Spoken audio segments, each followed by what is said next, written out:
And welcome back to the channel. In today's video we'll talk about another battery. We'll talk about this battery. It's hard for me to say the name XCNY. Not sure how to pronounce it. I've never heard of so far about it. I mean I've seen it on a couple other channels. There was a nice and this ultra mini battery. Remember there were Power Queen, what is it, the other one? Red Audio.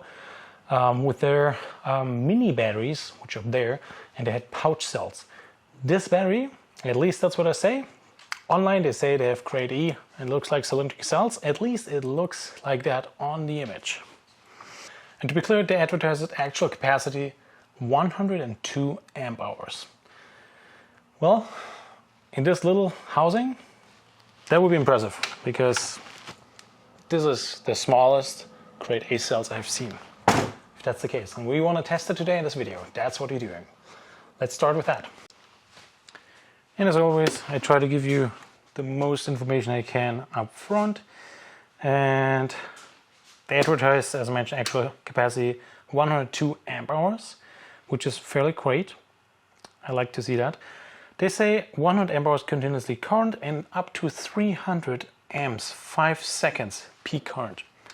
5 seconds, 300 amps. This tiny battery. And you can see my hand, it's covering kind of almost side to side. I'll try to make a picture of this battery in comparison with the Group 24, but also with the more, not normal, but in quotes, old style housings. So this one, but just that you can have a little comparison here. This battery, Group 24 back here, right? There's a video up there about the LiFePO4 battery, and you can see it is not as wide, as well as, hopefully you can see that, also you're not as wide.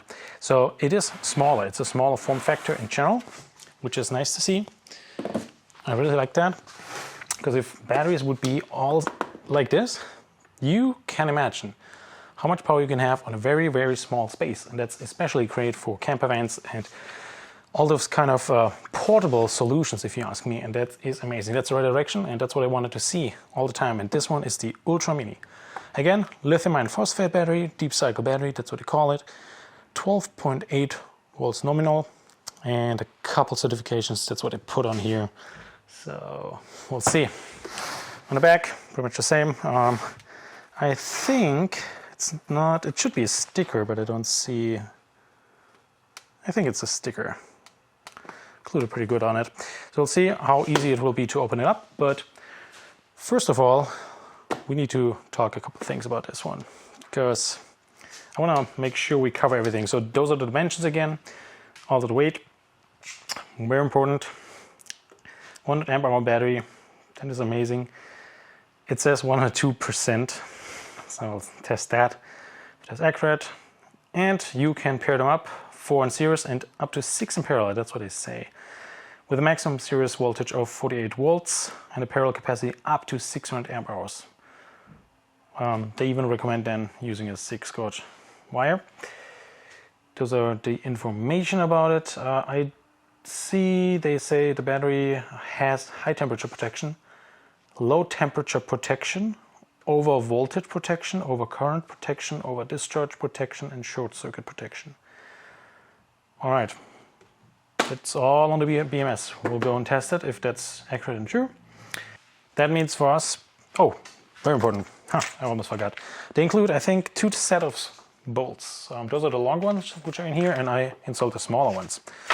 Then they have this neat little tiny product manual case. I took everything out already. So they give you an unlimited progress. And then we have some warranty and support information in here. First class customer service. 3-year free replacement.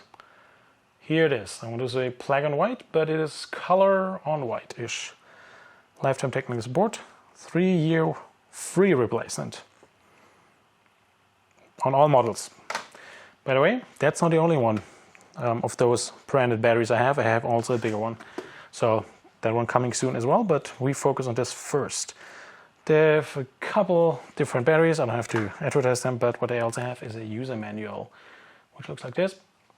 And it's fairly thick, to be honest, but it's also small, so it's kind of the question. That's what it looks like inside, to give you an idea. Check the battery voltage, charging precautions, etc. Maintain charge information. They made it pretty nice, to be honest. It's not bad. Here we have the battery parameters for this battery. At least that's what it should be. Battery cells, amp hour, total energy. Here they say again 100 amp hours, so it's different. Charging voltage, cutoff discharge voltage, 10.4, so we'll see how far we can go later. And yeah, here again, battery dimensions. So they cover in this booklet or in this manual a couple different type of batteries. We'll look at this one first. We also have the normal dimensioned battery. And here's the performance, which is interesting. So looking at this one, it says maximum continuous charge, current is 120, continuous discharge also 120. It's a little different from what I have on the website, but I have the 300 amp 5 seconds peak discharge. And again, some protection information here on this one. Protection, and they say temperature, so we'll see if that is true. It looks good, I like it. They give you a couple of other instructions, so they made it pretty nice and neat. They give you even a state of charge graph over here. That's good to understand. State of charge 100% at 30.8 and so on, so it's not too bad. We'll do the capacity capacity test first, and then we will continue with taking this battery apart, and let's do it now. All right, here we are with the capacity test. You can see I just unplugged it from the charger, so the battery is at its full state. It's dropping slowly, so, and here we have the battery itself back there, so I'm not completely full of shit. Oop, there it is. And the only thing we need to do is actually starting the test, which means, as always, I do have smart charge connected. I do have an inverter underneath here, and the inverter has a charger connected to charge another battery, so we're not completely wasting the energy stored in here. So I'll turn on the inverter.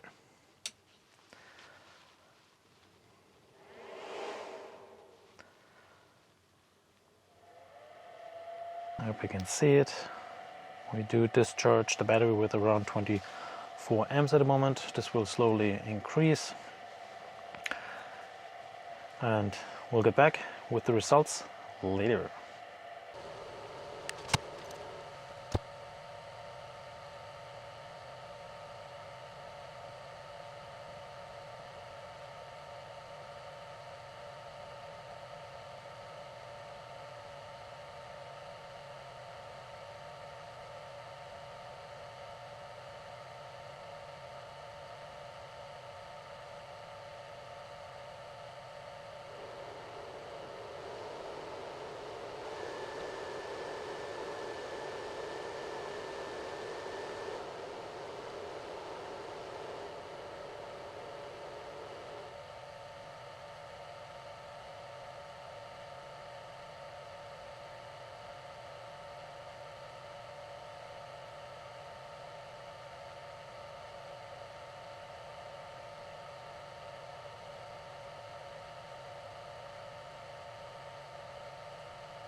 Alright, you have seen this battery a little bit short of 102, but I'm pretty sure when I would have charged it with way less, we might be able to crack the 102.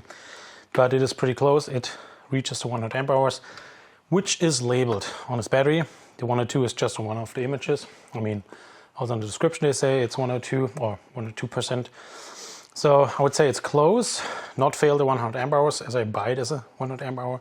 But when you read the small print, you would say, okay, where's my point something amp hour? But I think this is minor, so I like what I've seen. And I think the next steps, we'll take it apart and we'll have a look inside. Okay, here we are. So, battery's opened. Took me a little while, but it worked. Terminals, and here we have the battery internals. And that's what it looks from the inside. Let me go through that really quick. As always, we do have positive terminal, negative terminal over here. The positive one does have a 6 gauge wire over here, and this one does have 2. The negative has 2 8 gauge wires over here. And they have a BMS which is labeled in their name. It looks like a JDB BMS a little bit with all the labeling and whatnot, but who knows. It states here 120 amp. So that's good. Everything has some silicone and glue on it on the sides here. Don't know if I can get it out. It looks like those are temperature sensors on the side. Stick down. We'll see if I can get them loose and how much I can get it out. I have not tried it yet, but I can see from here at least those cells fill the entire housing. So there's one epoxy board here on this side. I don't know about this one or this one. And here it looks like there's not. Maybe there's an epoxy board glued. Very little. Yeah, it's very little space in here. On the other side as well, if at all. So it's tight together. I'm pretty sure it's tough to get out. We'll see if it works. Let me continue, try to get it out. By the way, this board is glued to the top. There are no bolts, no screws, nothing in here. We have here the BMS has some glue as well. So let me continue and then I'll get you filled in what's happening here and how it looks. Okay, it's pretty difficult to get it out. It looks like it's really locked into place with some glue down there, which whatever I have to do, I have to cut open the entire housing. And it's so close to the cells, I might be able to damage them. So I'll do testing first here. I found this, I believe it's a temperature switch. Hot temperature cutoff, 70 degrees, that's what it says. Which is a bummer because those are usually not for the cold temp cutoff, and I don't see anything else here, which is not good. So let's do the hot temp cutoff really quick. Let's set it up. Then we try also with the cold spray, which usually doesn't work, but I'll just spray the switch. And then we will see how far we get. And by the way, if I have not shown you yet everything, let me zoom out. I can see those are 1, 2, 3, 4 cells in here. And it looks like they're oriented in this direction. So all the terminals are actually on this side up here, all here. Just to share with you. All right, here we have the setup. Let me start the charger, which you should see on the side. Perfect. Everything's set up and connected to the terminals. We charge it with 10 amps, as you can see here. And here we have the temperature probe, or switch in this case. We'll use the heat gun first. So let's get started with the heat gun.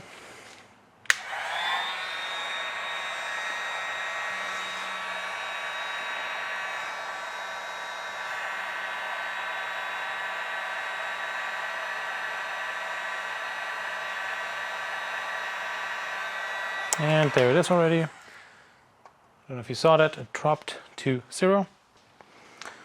And there it is back. Oh.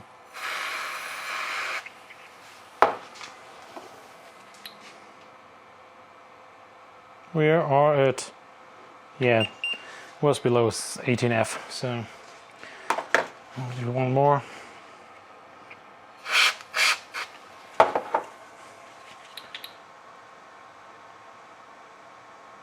Again, yeah, it's this hot temp switch, that's all what it is. So sadly, no cold temp cutoff. So I have to say this aligns with also another YouTuber I saw.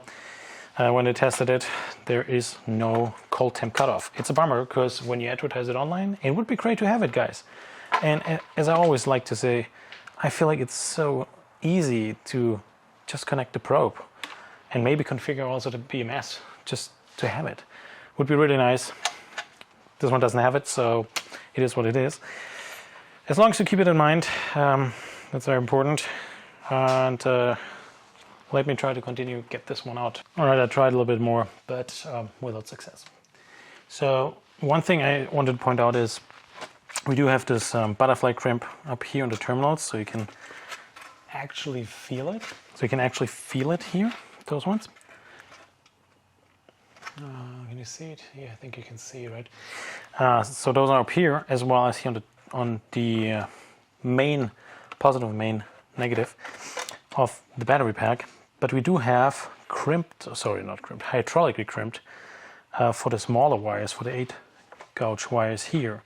So that's quite interesting to see they went this route with this. But I mean, there's, you know, a lot of glue and everything else. Those are crimped good, it looks like. They're good insulated with heat shrink. So it looks good and solid. There will nothing come loose. And the battery pack is actually fitting in perfectly here side to side. Is also positive in terms of it's not moving around. I don't see any, I don't know if they use epoxy board on the side or any kind of high density foam or something like that. I don't know. So that's all I can say from here. I don't see the terminals really. That's hard to see from this angle, so I can't get it out. But yeah, this temperature probe was here, or the switch was here on the side, glued to the side of the entire pack. And as much as I can see and say, I think there's also some packing tape around it. So I think that wraps everything up. 100 to 120 amp hour, this battery, that's what it should be capable of, pulling 100 amps at the same time. That's what they advertise it, but they put in a BMS, which is up to 120 amps. I don't know anything about the cells, what they used here. They say and label it grade A cells, but they also labeled it there is some low temp cutoff. So take it with a grain of salt, but it is, in terms of size, an amazing battery. So if you want to go the route and have just 4 of them, or even 6 in a 12 volt, 600 amp hour configuration, that's totally fine. You just have to make sure that you have some heating pads or whatever installed, or in a warm enough environment. But that's pretty much all. I hope you enjoyed that video about this battery. If you have any more questions about it, please leave some comments below.